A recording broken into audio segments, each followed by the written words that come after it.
Money is the alternate master to God. ঈশ্বরের বিকল্প হলো টাকা, ঈশ্বরের বিকল্প প্রভু হলেন টাকা।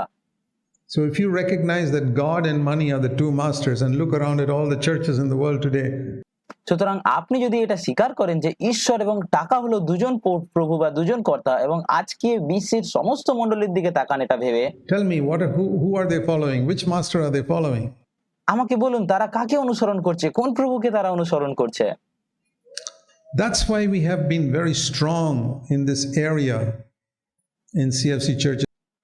এই কারণেই আমরা সিএফসি মণ্ডলীতে এই বিষয়ে, টাকার বিষয়ে খুব কঠোর থেকেছি। As I said, we don't claim to be better than any church, এবং আমরা এটা দাবিও করি না যে আমরা অন্য সব মণ্ডলীর চেয়ে ভালো, but we say if we see that Jesus did it a certain way, we want to do it that way.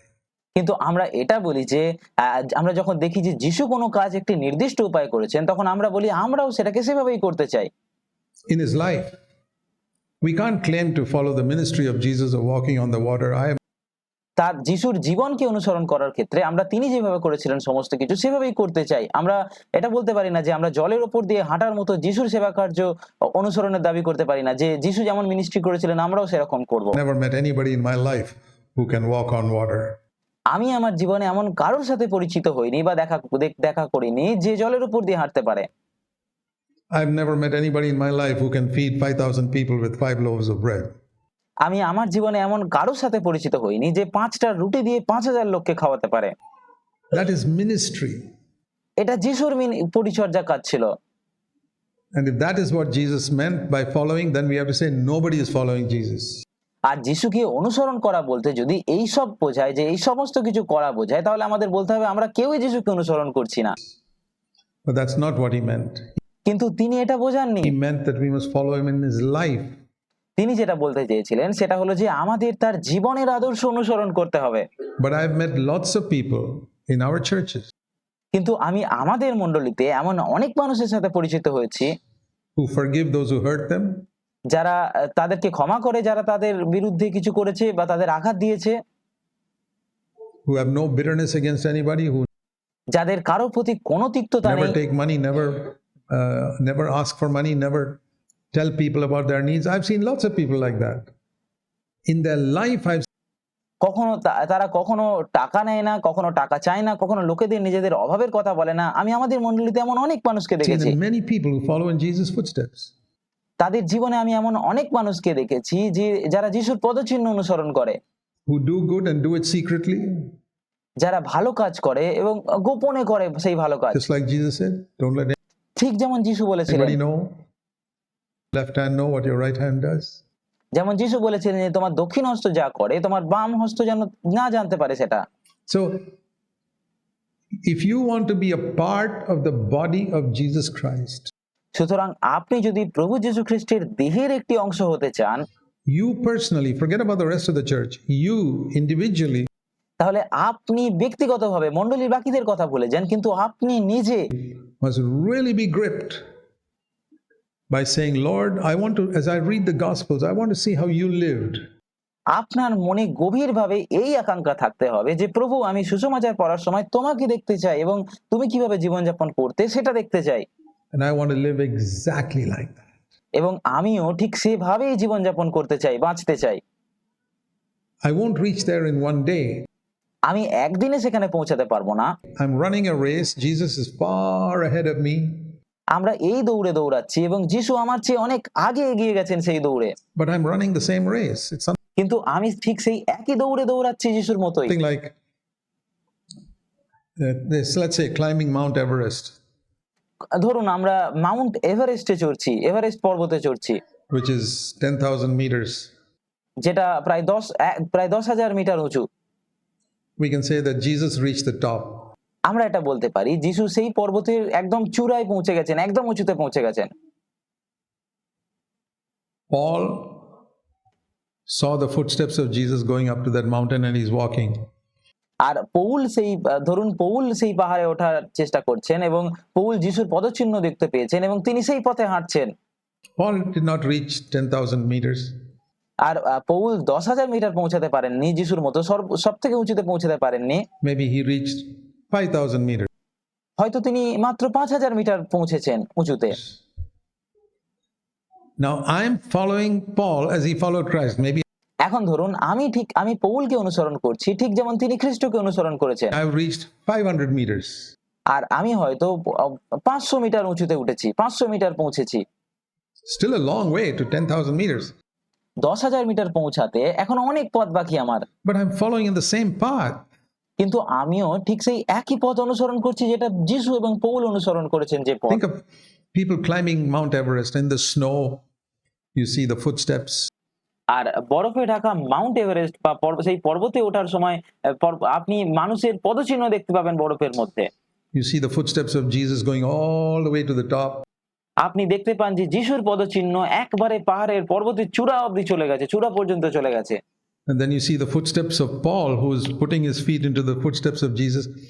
এবং তারপর আপনি পৌলের পদচিহ্ন দেখতে পাচ্ছেন, যিনি যিশুর পদচিহ্নের উপর নিজের পা রেখে চলছেন, যিশুর পায়ের ছাপের উপর নিজের পা রেখে উপরে উঠে চলেছেন। He hasn't reached all the way to the top. He's part of the way. And then you আর তিনি উপরের দিকে উঠে চলেছেন এবং তিনিও সেই পথেই হাঁটছেন। and I can see the footsteps of Paul and Christ and say, okay, we are also following. আর আপনি পৌল এবং প্রভু যীশু খ্রিস্টের পদচিহ্ন দেখতে পান আর বলেন যে হ্যাঁ ঠিক আছে, আমরাও অনুসরণ করছি সেই পথ। Following does not mean we have reached the top.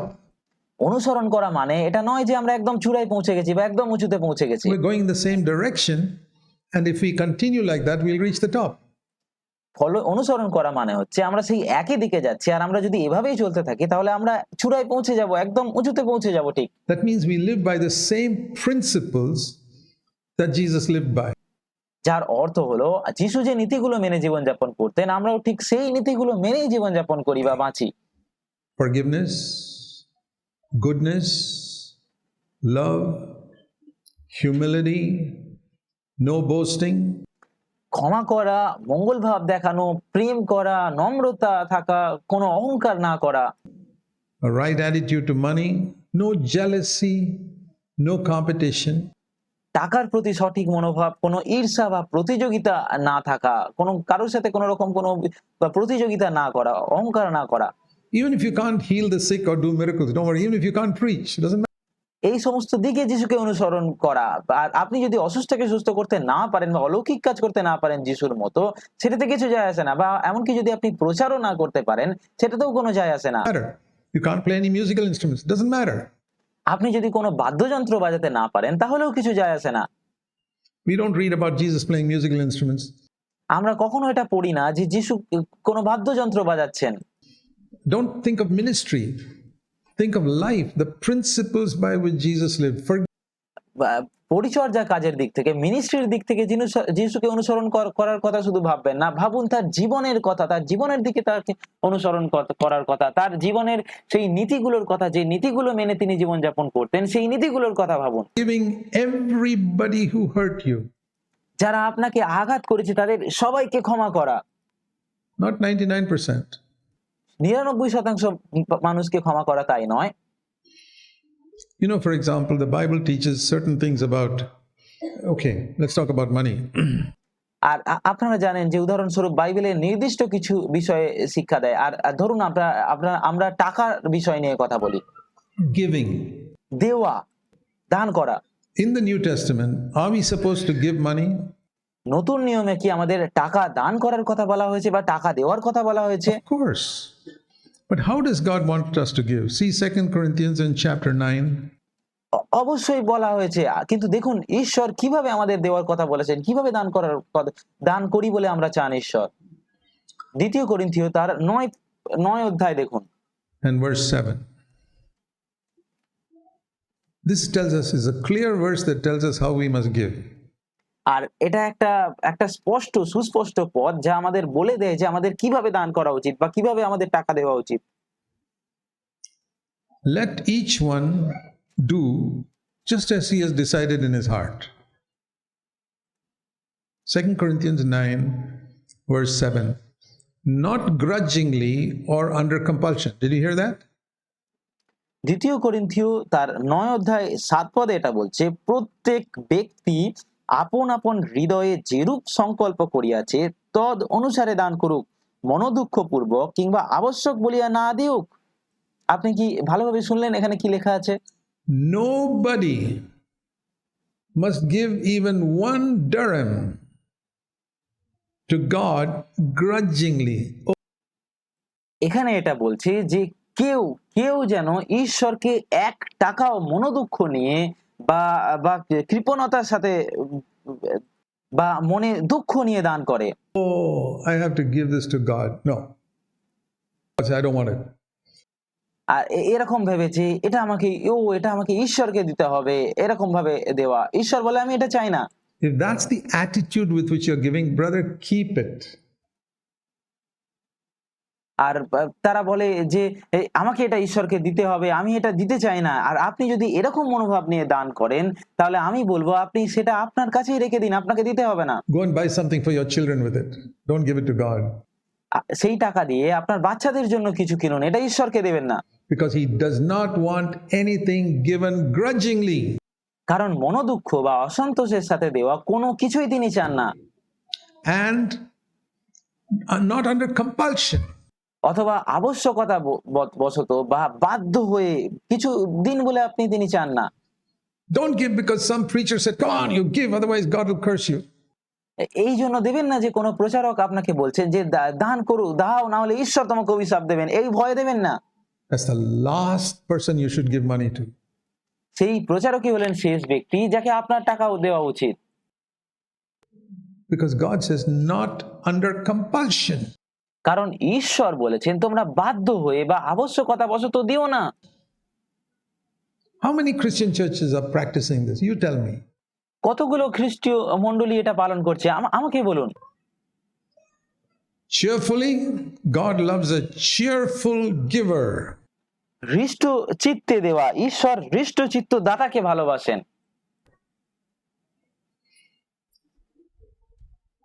Cheerful giver.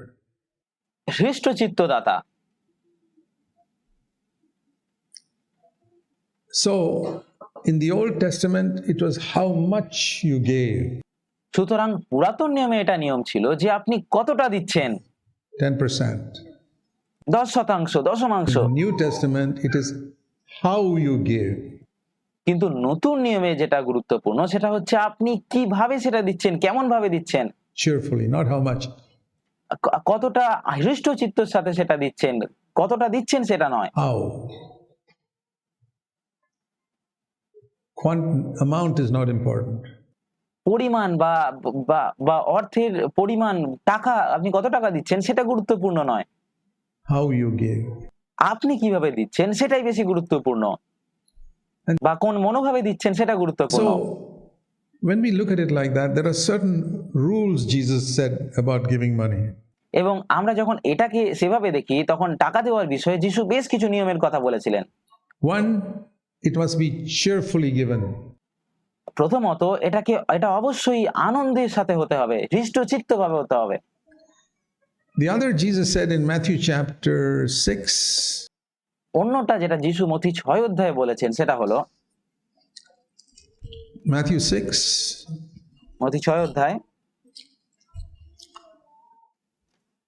and verse 3, 3 পদ। when you give, don't let your left hand know what your right hand is doing. মথি 6 অধ্যায় তার 3 পদে বলছে, কিন্তু তুমি যখন দান করো তখন তোমার দক্ষিণ হস্ত কি করিতেছে তাহা তোমার বাম হস্তকে জানিতে দিও না। So if you think of the body of Christ, আর সুতরাং আপনি যদি খ্রিস্টের দেহের কথা ভাবেন, what it means is another member of the body of Christ should not know what you are doing. আপনি যদি খ্রিস্টের দেহের কথা চিন্তা করেন তাহলে এখানে এর অর্থ হলো যে খ্রিস্টের দেহের অন্য কোনো অঙ্গের এটা জানা উচিত নয় আপনি কি করছেন, মানে অন্য কেউ, কোনো বিশ্বাসীর এটা জানা উচিত নয় আপনি কি করছেন। It must be given secretly. এটা অবশ্যই গোপনে দিতে হবে। So we are understanding certain principles of giving money to God. One, সুতরাং আমরা ঈশ্বরকে টাকা দেওয়ার কিছু নির্দিষ্ট নীতি বুঝতে পারছি। cheerfully. প্রথমত আনন্দের সাথে, হৃষ্টচিত্তভাবে। Second, secretly. দ্বিতীয়ত হচ্ছে গোপনে আমাদের দিতে হবে। Another principle Jesus said অন্য আরেকটা নীতি দেওয়ার ক্ষেত্রে যেটা যিশু বলেছিলেন in Matthew 5, verse 24, মথি তার 5 অধ্যায়ের 24 পদে, when you come with your offering, যখন তুমি তোমার নৈবেদ্য নিয়ে আসো, and there you remember that your brother has got something against you, don't give your offering. বলছে 24 পদে যে সেই স্থানে বেদির সম্মুখে যদি তুমি যখন যজ্ঞবেদীর নিকটে আপন নৈবেদ্য উৎসর্গ করিতেছ, তখন সেই স্থানে যদি মনে পড়ে যে তোমার বিরুদ্ধে তোমার ভ্রাতার কোনো কথা আছে, তবে সেই স্থানে বেদির সম্মুখে তোমার নৈবেদ্য রাখো, সেটা দিও না। Don't give it. তিনি বলছেন যে দিও না, সেটা নৈবেদ্য দিও না, দান করো না।